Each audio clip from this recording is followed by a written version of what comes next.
पहली बात तो ये वीडियो किसी धर्म को ठेस पहुंचाने के लिए नहीं बनाई गई है। अगर किसी धर्म को ठेस पहुंचती है तो मैं उससे माफ़ी मांगता हूँ और आपसे एक रिक्वेस्ट है कि ये वीडियो पूरा देखें वरना ना देखें। देखो, तुम कहते हो कि ईश्वर सब देख रहा है, मतलब ईश्वर सब देख रहा है, ठीक है। अगर वो देख रहा है तो इसका मतलब ये नहीं है कि वो सिर्फ देख रहा है। तो मानते हो कि वो इंटरफेयर कर सकता है, वो हमारी दुआ कबूल करेगा, वो हमारी प्रार्थना को सुनेगा।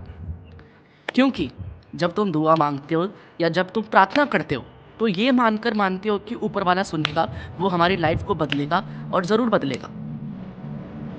आप मंदिर जाते हो और दुआ करते हो, प्रार्थना करते हो कि हे भगवान मेरी बेटे की नौकरी लग जाए, मेरी बेटी की जल्दी से शादी हो जाए, मेरी बेटी बड़ी हो रही है जल्दी से उसकी अच्छी से जॉब लग जाए, कुछ भी जो भी anything what you want from God.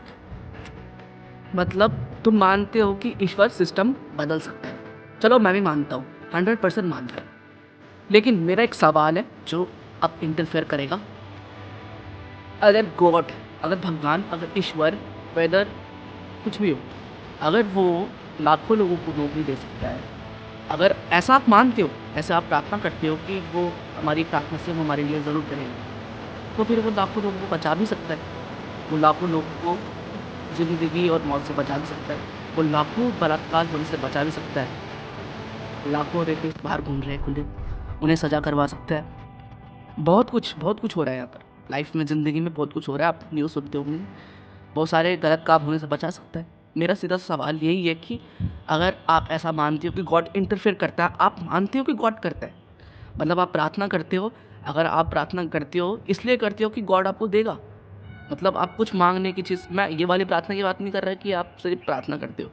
जब आप इस बात को लेकर प्रार्थना करते हो कि ईश्वर हमें ये दे दो, ईश्वर हमें ये चाहिए, मेरे बेटी को ये हो जाए, उससे ये हट जाए, वो हट जाए, वो ऐसा हो जाए, जब आप ये चीज़ को मांगते हो, मैं उस चीज़ की बात कर रहा हूँ। तो फिर तो सीधा सवाल ये है कि if the God change the destiny of million people, अगर वो लाखों लोगों की ज़िंदगी बदल सकता है तो वो लाखों लोगों को बलात्कार होने से बचा सकता है, लाखों लड़कियों को बलात्कार होने से बचा सकता है। मैं लोग कहूँगा, लोग में सब कुछ आता है, अब तो लड़कों का रेप भी हो रहा है, लड़कियों को छोड़ो, लड़कों को भी होता है। और लाखों लोग बीमारियों से मर रहे हैं, लाखों लोग कैंसर से मर रहे हैं, जिनके पास कुछ नहीं है, पैसे वगैरह नहीं है कि उन्हें इलाज करवा सकें, ईश्वर उन्हें भी तो बचा सकते हैं। अगर प्रार्थना से इतना कुछ हो सकता है तो प्रार्थना से ही हो सकता है। मैंने तो वही कल से कहा कि वहाँ पानी से जितने लोग मर रहे हैं, हे ईश्वर जी, मैं मंदिर जाता हूँ रोज़, आज तक कभी मिस नहीं किया मंदिर, कभी नहीं, लाइफ में खाना मिस कर दिया होगा लेकिन मंदिर जाना मिस नहीं किया, क्योंकि मैं ईश्वर में बिलीव नहीं करता, मैं ईश्वर में फेथ करता हूँ। मेरी ईश्वर सिर्फ आस्था है, मुझे बिलीव नहीं है कि वो ऐसा करेंगे, वो ऐसा करेंगे, वो ऐसा करेंगे। वहाँ पर एक मंदिर है, अगर आप कहोगे कि उस मंदिर में जाना है तो मैं ज़रूर जाऊँगा, लेकिन अगर आप कहोगे कि उस मंदिर में मांगने से ऐसा हो जाएगा तो मैं कभी ना जाऊँ। Because I believe in faith not believing. मैं सिर्फ आस्था में विश्वास करता हूँ, ये बिलीव में विश्वास नहीं करता कि ऐसा हो जाएगा तो ऐसा हो जाएगा।